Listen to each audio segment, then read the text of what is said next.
moi, c'est Émile Didier Nana, artiste comédien. Je travaille sur un spectacle qui s'appelle Sacré Guillaume, qui est un spectacle, on va dire, à la frontière des arts, notamment du conte, de la musique, de la marionnette, des objets.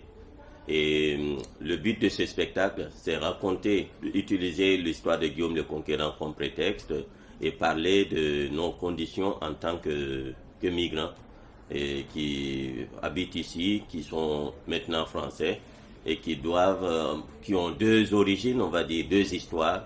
Et c'est le but en fait de ce spectacle. Et c'est une histoire que je raconte à ma fille pour lui dire qu'on peut naître ailleurs et faire sa vie dans un autre pays. C'était un spectacle très original, à la fois mêlant la culture africaine et la culture normande, et nous avons beaucoup ri et été également très émus. J'ai réappris l'histoire de Guillaume le Conquérant et puis j'ai beaucoup apprécié les effets spéciaux, très nombreux avec l'arrivée des dragons magnifique.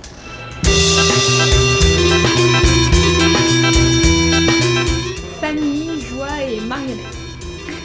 Bar, rencontre, galère.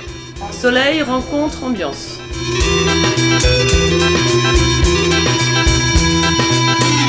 La compagnie travaille beaucoup sur le théâtre optique, soit sur le reflet, on se questionne beaucoup sur l'image, et notamment pour le très très jeune public, puisque nous avons un triptyque autour de la peinture et du rêve. C'est le travail de vitrail, de la couleur avec la lumière, comme ce serait pour des vitraux. Et comme Chagall fait voler autant les objets, les animaux que les humains, nous aussi on a cherché à voler. Pour Chagall, les animaux, les objets, les humains, tout est sur le même plan. Tout a autant d'importance, tout a autant d'âme. Et c'est pour ça qu'il fait tout voler. Donc voilà, on dit que l'amour donne des ailes. C'était le premier spectacle de ma fille, et je pense que ça lui a beaucoup plu. Elle m'a dit 3 fois que c'était magique. Donc le côté ciel, je pense qu'elle a bien aimé à chaque fois qu'elle me regardait. J'ai beaucoup aimé le principe de projection de miroir, avec les plans et tout, ça joue bien, ça marche bien. Et du coup, c'était très beau. C'était chouette parce qu'il y avait plein de tout petits. Donc voilà, le fait de voir leur attention, leur réaction.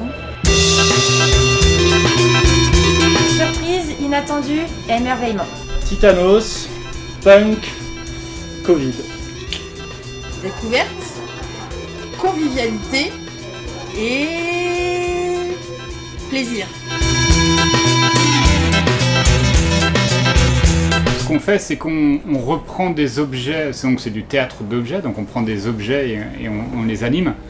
On prend des objets comme si, par exemple, on voulait se raconter quand on était gamin, on était dans notre chambre, on se racontait une histoire. C'était une histoire d'aventure, de dingue, et puis que tout d'un coup, il y avait, je ne sais pas, une Jeep qui déboulait comme ça de la montagne. On prenait le premier, un carrosse débile qui sautait du haut du lit, et puis voilà quoi. Donc là, en fait, on joue avec ce qu'on a sous la main. Mais par contre, du coup, le fait de prendre tel ou tel objet, les gamins, eux, vont voir qu'on prend tout simplement un objet pour se déplacer, un carrosse, un truc comme ça, mais les adultes vont bien voir qu'on ne prend pas n'importe quoi, hein. Dans le petit pousset, il y a effectivement un crayon qui représente le bûcheron et le taille-crayon qui représente la bûcheronne. Quand les deux se rencontrent, les gamins n'y voient pas mal. Le regard de l'adulte est un peu différent, effectivement, là-dessus. Après, moi, j'ai trouvé ça génial parce que je connais la vieille école et je connais les compas, je connais tous les objets de cette époque-là. Je sais pas si pour les tout petits ça parle, mais en tout cas, l'histoire du petit pousset était géniale et puis c'était drôle. Moi, ça me fait toujours plaisir de voir comment des objets peuvent prendre vie comme ça pour raconter une histoire autre chose que l'école, quoi. Tout simplement. Bénévole, soleil, rencontre. Spécial. Joyeux. Fleurs. Et magique. Spectacle, expo, rencontre et bonne humeur.